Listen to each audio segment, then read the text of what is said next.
हरे कृष्णा गाईस. तर सध्या तर आता ट्रेंडिंगमध्ये चालले आहे तांदूळची माळा. तर तांदूळची माळा आपण बनवून बघूया. तर गाईस मी पहिल्यांदा बनवलं होतं की चला आपण सध्या ट्रेंडिंगमध्ये चाललं आहे तर आपण बनवून पण बघूया. तर मी ट्राय केली, पहिली तर जमली नाही, तर दुसरींदा मी हार तर मानली नाही. चला दुसरी एकदा तर कुठलीही पण वस्तू खराब होतेच, त्याच्यामुळे दुसरी यंदा आपण ट्राय करून बघूया. तर मी दुसरींदा ट्राय केलं, एकदम छान जमली. तर जमल्यानंतर मी तुमच्यावर शेअर करते ही व्हिडिओ. तर गाईज खूपच म्हणजे मी बनवताना मला खुशी झाली की माझ्याने जमलं आणि मी करून बघितलं तर एकदम व्यवस्थित आली. तर मी तुमच्याबरोबर शेअर करते हा व्हिडिओ. आणि बनवल्यानंतर मला इतका आनंद झाला बनवल्यानंतर की मी नक्की तुमच्यावर शेअर करू असं माझं झालं होतं. त्याच्यामुळे तुमच्यामुळे मी शेअर केला हा व्हिडिओ. तर गाईज मी एक ट्रे घेतलेला आहे. ट्रेमध्ये जो एक धागा जो धागा असतो ना शिवण्याचा आहे तो, आणि एकदम म्हणजे धागा एकदम पक्का घेतला आहे. कारण की जो आपला सुई दोऱ्याचा येतो ना तो कच्चा असतो, तो लगेच तुटून जातो. आणि नंतर हे बासमती राईस घेतलेले आहेत. हे बासमती राईसच घ्यायचे असतात कारण की छोटे जे असतात ते मध्ये गाठ नाही बनत, त्याच्यामुळे हे बासमती राईस घेतलेले आहेत मी. तर ते मोठे असतात आणि ते भरकच्च वाटतात. तर मी बासमती राईस यूज केलेला आहे. कलरिंग बी करू शकतायत, पण मी पहिले व्हाईट कलरचे करून पाहिले साधे तांदूळचे. जर चांगलेच आता जमले तर मग आता कलरिंग बी करून तुमच्यावर व्हिडिओ नक्की शेअर करेल मी. तर गाईज हे बघा, आता एक तांदूळ एक दोन धाग्यामध्ये एक तांदूळ टाकून एक दुसऱ्या धाग्याने गाठ मारायची अशा प्रकारे. तर बघा किती छान, म्हणजे काळजीपूर्वक घ्यावं लागते. पहिले तर मला जमलंच नाही, तरी प्रयत्न मी सोडले नाही, पण केलं, दुसऱ्यांदा केलं, प्रयत्नाला यश आलं. तर गाईच प्रयत्न करणं गरजेचंच असतं. तेव्हाच जेव्हा वस्तूला जर आपल्याला, माझं असं आहे, जी वस्तू एकदा जमली नाही तर दुसऱ्यांदा कशी जमत नाही, तर प्रयत्न करायचाच असतो. पण प्रयत्न मी केला, जमली, मग तुमच्यावर हा व्हिडिओ मी शेअर केला आहे. तर बघा गाईस किती छान जमली आहे. आणि सगळ्यात महत्त्वाची गोष्ट म्हणजे त्या तांदूळ एकदम पॅक गाठ मारायची असते. आणि जर जर सैल झालं तर एक एक तांदूळसुद्धा निसटू शकतं आहे.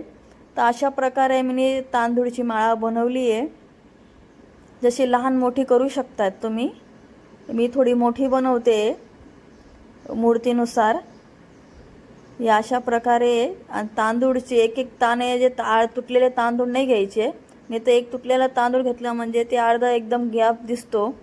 त्याच्यामुळे बरोबर तांदूळ जे असतात बासमतीचे लांब लचक असतात ते एकसारखे असतात, तर ते घ्यायचे. हे अशा प्रकारे दिसायला पाहिजे. आणि अशा प्रकारे तांदूळची माळा बनते. तर खूपच मला छान वाटलं बनवताना. आणि बनवताना इतका आनंद आला. वेळ तर लागतंच, पण तो बनवायचा आनंदच खूप छान आहे की जमलं असं. तर शेवट एक गाठ बांधायची असते. शेवट एक पॅक गाठ बांधली, नाहीतर तांदूळ निसटू शकताय. एक सुटला म्हणजे दुसरंही सुटतं. अशा प्रकारे मी गाठ बांधलेली आहे. तर बघा काय किती छान वाटतंय. पहिले मी साध्या तांदूळची ट्राय मारली, नंतर मग अशा कलरिंग बनवून मग तुमच्यावर शेअर नक्की करेल मी. छान जमले माझे. जे हे मूर्तीसाठी बनवलं आहे, गणपतीची मूर्ती आहे ना, त्या मापानुसार बनवली. तुम्ही लहान मोठी पण बनवू शकताय, पण मी मोठी बनवलेली आहे. अशा प्रकारे बांधून गाठ मारून घ्यायची. आणि बघा काहीच किती छान वाटते. तर बनवल्यानंतर इतकं असं बनवताना हे नाही वाटत, पण बनल्यानंतर देवांवर इतकी सूट वाटते ना, इतकी छान वाटते. बघा गणपतीवर किती छान वाटते. जी आपण तयार माळासुद्धा चढवली होती ना, तिच्यापेक्षा बी हा माळा चढवल्यानंतर एकदम अलगच रूप दिसत होतं. एकदम म्हणजे फुलांची बी माळाला मागे टाकून दिलं, इतकी सुंदर दिसत आहे ती माळा. तांदूळची माळा बघा किती छान वाटतं, असं भरकच्च वाटतं. हे बाकी देवांना पण बनवले, थोडंसंच बनवलं, अजून बनवायचे बाकी आहेत. कारण की वेळ लागतो काहीच, तर तो धीमे धीमे करून एक एक माळा बनवते. या बघा अशा प्रकारचे किती छान वाटतंय, उठून दिसत आहेत. तर गाईज तुम्हाला कशी वाटली ही तांदूळची माळा मला कमेंटमध्ये नक्की सांगा. आणि गाईज अशा प्रकारचे व्हिडिओ किंवा काय काय ब्लॉग्समध्ये असतात, ते सगळ्या प्रकारचे व्हिडिओ तुम्हाला पाहायला मिळतील. या आता साध्या तांदूळचे बनवले मी, आता कलरचे तांदूळचे बनवून मी तुम्हाला व्हिडिओ नक्की शेअर करेल. तर गाईस आवडले असतील तर लाईक शेअर नक्की कमेंट करा आणि सबस्क्राईब करा माझ्या चॅनलला. तर गाईज प्लीज कसे आहे तांदूळची माळा दिसत आहे ते मला कमेंटमध्ये नक्की सांगा. हे अशा प्रकारचे व्हिडिओ होते मी तुमच्यावर शेअर केले, पण बनवल्यानंतर मला खूपच आनंद आला. तर तुम्ही नक्की ट्राय करा. राधे राधे.